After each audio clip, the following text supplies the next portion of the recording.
JD చక్రవర్తి అనగానే ఏదో చాలా క్రూరుడు, అసలు అమ్మాయిలు కనిపించారంటే ఇది. అంటే నేను ఖచ్చితంగా కేడీని. మళ్ళీ మాట మీద నిలబడినని ఇందాకే చెప్పే ఇంటర్వ్యూకి ముందరే. ఒక కేడీ నుంచి రౌడీ అయిన నన్ను రామ్ గోపాల్ వర్మ గారి జైడింగ్ చేశారు. అమ్మకి ఒంట్లో బాగోలేదని దగ్గరుండి అన్నం వడ్డించి తినిపించి. దానికి అసలు విషయం చెప్పనా, మా అమ్మ ఇంకా నా పేరు మీద ఆస్తి రాయలేదు నాకంట. నిజాలు చెప్తే నమ్మని ఐ డ్రీమ్స్.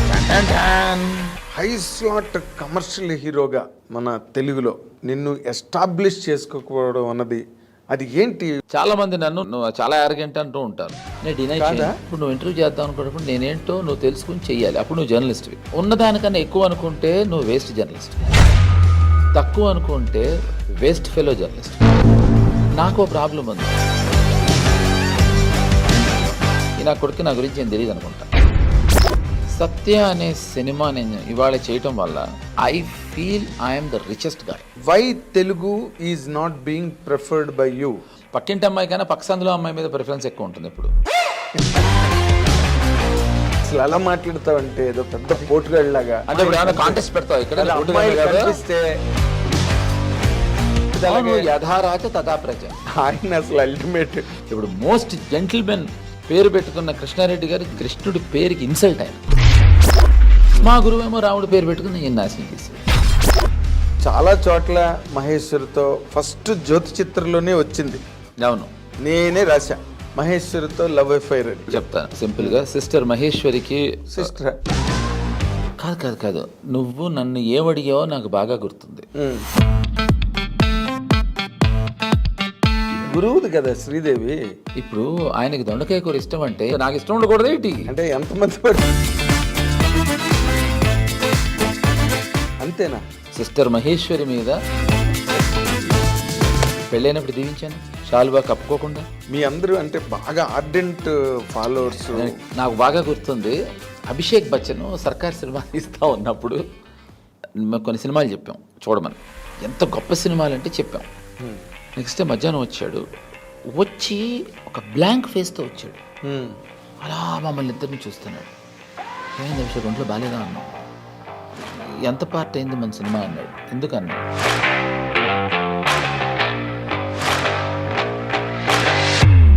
మీరు నచ్చి చూసే సినిమాలు ఇవే. అక్కడ ఫెయిల్ అయ్యాడు. నీకు ఇవాళ ఎప్పుడు ఎవరికి ఎప్పుడు జీవితంలో చెప్పను సీక్రెట్ చెప్తాను. నువ్వు నా ఆప్తమిత్రుడు అవటం వల్ల ప్లీజ్ నువ్వు అది వెతికి పట్టుకోగలిగితే చూడు. శ్రీదేవి గారు కార్తీక దీపం అనే సినిమా చేశారు. అవును. దాంట్లో ఒక చిన్న పిల్లాడు ఒక చిన్న పిల్ల ఆవిడ పక్కన నడుస్తారు.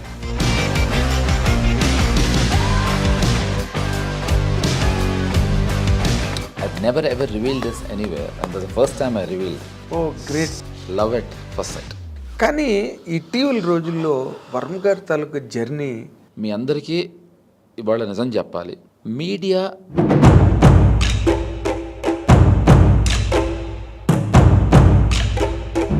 ఒక చిన్న ట్విస్ట్ ఏంటంటే, ఆయన ఏదో వీడియో వచ్చింది బయటికి అని గొడవ అయితే రాఘవేంద్రరావు గారు చాలా ఇష్టం రాము గారు అంటే.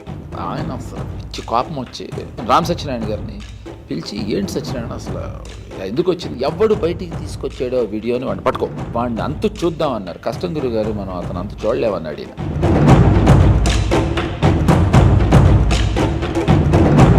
అదేంటి అమ్మాయిలు కాళ్ళు పట్టుకో ముద్దులు పెట్టుకోవడాలి ఏంటి?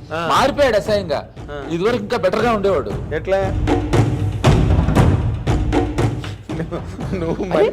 ఏమో అన్న, ఏమో it's an operative word. Chiranjeevi fan అను. నాతో నాగబాబు గారు ఒకసారి అడిగారు, ఏమంటే మీరు చిరంజీవి గారు ఫ్యాన్ అంటారు, బట్ చిరంజీవి మా అన్నయ్య సినిమాలో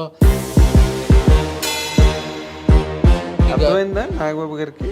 నువ్వు అడగచ్చుగా ఇప్పుడు. But there was never an occasion, never an instance where you could share. లేదు, అన్నయ్య సినిమా నన్ను శ్రీకాంత్ని అడిగారు. ఓకే.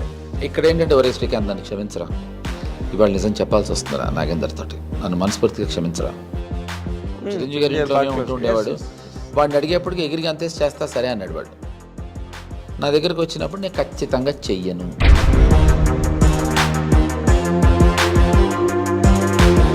అప్పుడు నాకు శ్రీకాంత్ గారు ఫోన్ చేశాడు. ఏంట్రా అన్న, ఇది కరెక్ట్ కాదేమోరా అన్నాడు. అరే శ్రీకాంత్ అని క్షమించరా, నిజం చెప్పేసి అనేవాడు. అప్పుడు నువ్వు రాఘుబాయ్ అంటేనే నాకు అంటే ఇక్కడ షాక్ కొట్టినట్టే. నీకు ఇక్కడ చిన్న క్లారిఫికేషన్ ఇస్తా. నువ్వు ఇప్పుడు పనిచేసి మానేసి వచ్చిన ఛానల్లో నేను ఇంటర్వ్యూకి వెళ్ళాను. వెళ్ళినప్పుడు నన్ను ఒక క్వశ్చన్ అడగటం జరిగింది. ఇది దాదాపు 8-10 ఏళ్ల కింద. ఇలా కాలు మీద కాలేసి కూర్చున్నా. చక్రవర్తి గారు అలా కాలు మీద కాలేసుకుని మాట్లాడటం మర్యాద కాదు అన్నారు. నేను అప్పుడు ఏం చెప్పానంటే, ఎవరికి? నువ్వు రీసెంట్గా పనిచేసి మానేసి వచ్చిన ఛానల్లో పనిచేసిన వ్యక్తికి క్లారిటీ. నేను ఏం చెప్పానంటే, ఏ ఛానల్? నువ్వు రీసెంట్గా పనిచేసి మానేసి వచ్చిన ఛానల్లో. ఆయనకి ఏం చెప్పానంటే,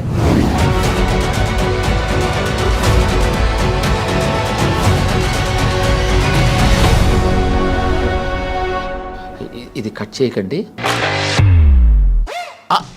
అలాగే జేడీ చక్రవర్తి చాలా పెద్ద పేరుగా ఉంది, నేను చక్రి అని పిలిస్తే నీకు ఏమన్నా అభ్యంతరమా అన్నారు రాఘవేంద్రరావు గారు. అన్నా ఇప్పుడు ఆయనకి లేని దెప్పి మిగతా వాళ్ళకి ఎందుకు ఉండాలి?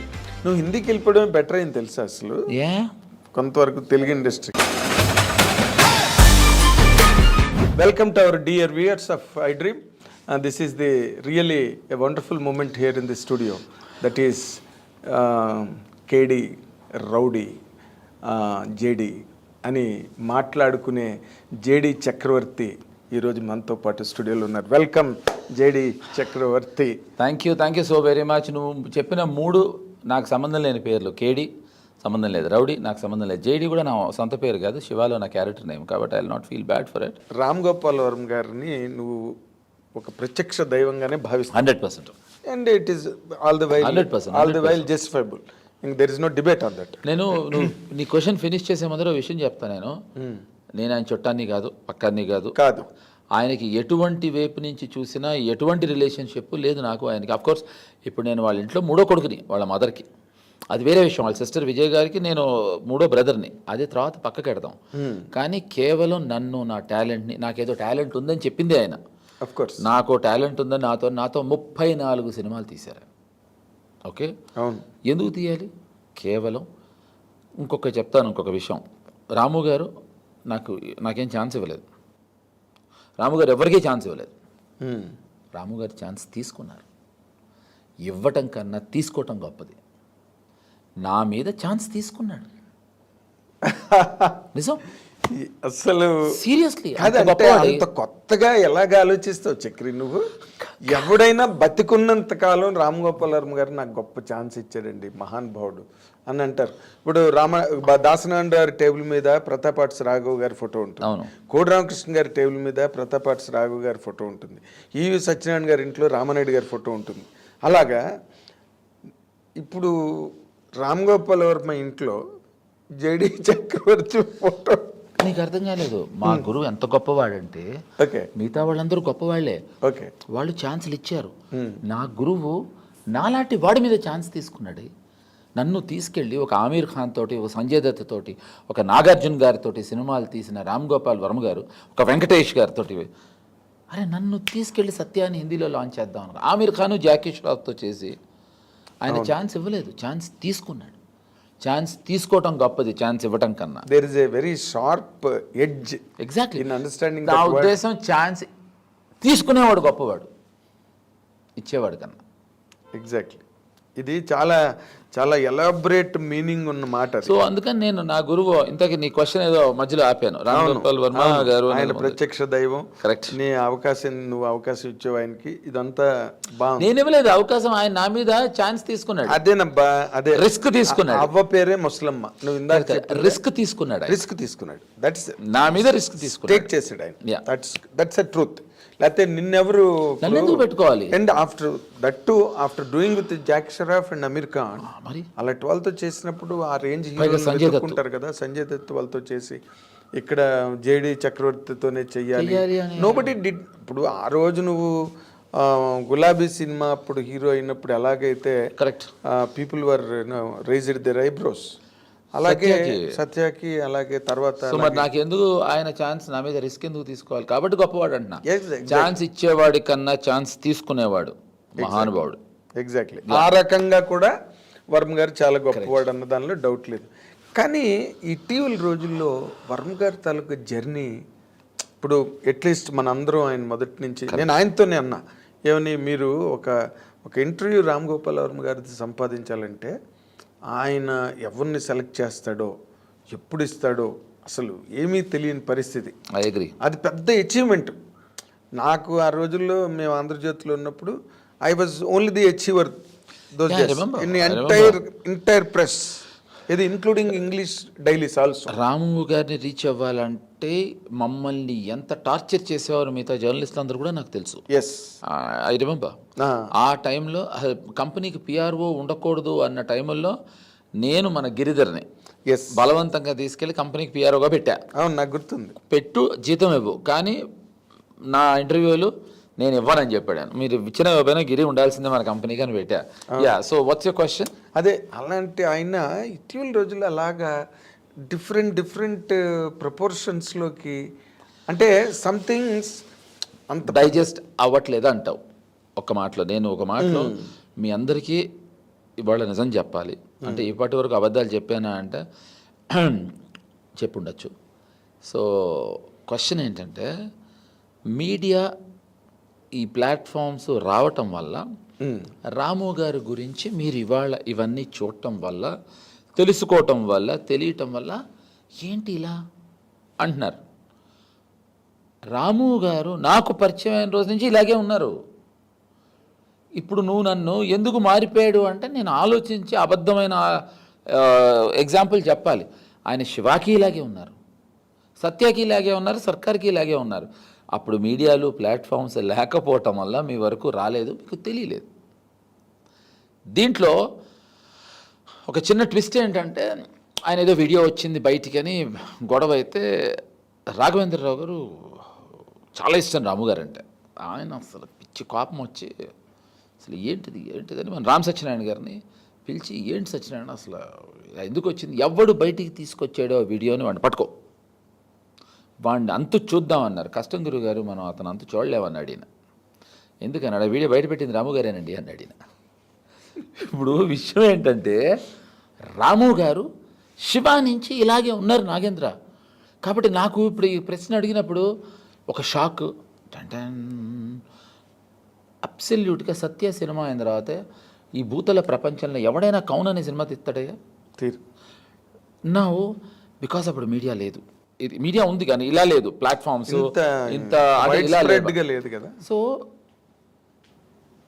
It is, if it is madness then it is madness. Shiva అయిన తర్వాత రాత్రి తీయటం ఏంటి అసలు? అవును, see Ramu garu is always been a maverick, is always been like this. Yes, ఇప్పుడు ఇది రావటం వల్ల ఆయన మారిపోయాడు, చెడిపోయాడు, ఆయన వేరే రకంగా ఉన్నాడు అని అనుకుంటున్నారు. ఆయన ఇలాగే ఉన్నారు బాబు. ఆయన కొత్తగా ఇదేం కొత్త అవతారం కాదు, ఇదేం కొత్త రూపం కాదు, ఇది మాకు అలవాటైన రూపమే, మేము చూస్తున్న రూపమే. ఇది గత ఎంత ఇదంతా మీరు అప్పుడే చూసారా ఈ విశ్వరూపం అంతా? ఎంత చూస్తున్నాం కాదు, అప్పటి నుంచి చూస్తూనే ఉన్నాం. So you don't feel strange? ఏముందో సార్, భలే చెప్పావు. అదేంటి అమ్మాయిలు కాళ్ళు పట్టుకో ముద్దులు పెట్టుకోవడాలి ఏంటి ఆ గొడవ? మారిపోయాడు అసహ్యంగా ఈ మధ్యన, మారిపోయాడు అసహ్యంగా. ఇదివరకు ఇంకా బెటర్గా ఉండేవాడు. ఎట్లా? ఇద్దరు అమ్మాయిలు కాళ్ళు పట్టుకునేవాడేమో. నువ్వు ఏమో అన్న, ఏమో ఇట్స్ అన్ ఆపరేటివ్ వర్డ్. ఆయన అసలు కాదు, ఆ లెస్బియన్స్ మీద సినిమా తీయడం ఏంటి? ఇప్పుడు ఒక విషయం చెప్పనా, ఇప్పుడు ఏం చెప్పరా? దెయ్యాల మీద సినిమా తీసినప్పుడు మరి మీరేం అడగలేదే, ఏంటి దెయ్యాల మీద సినిమా తీస్తున్నారని? నేను అడిగాను కదా. ఏ అండర్ వరల్డ్ ఇంత గొప్ప సినిమా సత్య అంటున్నారే, ఒక అండర్ వరల్డ్ వాడిని హీరో చేసి సినిమా తీసినప్పుడు అడగలేదే?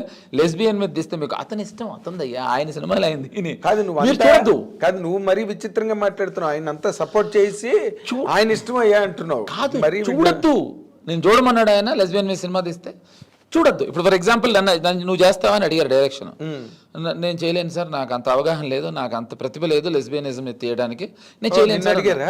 అరే కాదు, డెఫినెట్ ఆయన ఒక సబ్జెక్ట్ అనుకున్నప్పుడు 20 సినిమాలు అనుకుంటారు, ఇది నువ్వు చేస్తావంటే నాకు లేదు సార్, నాకు కాంటు అని చెప్పా.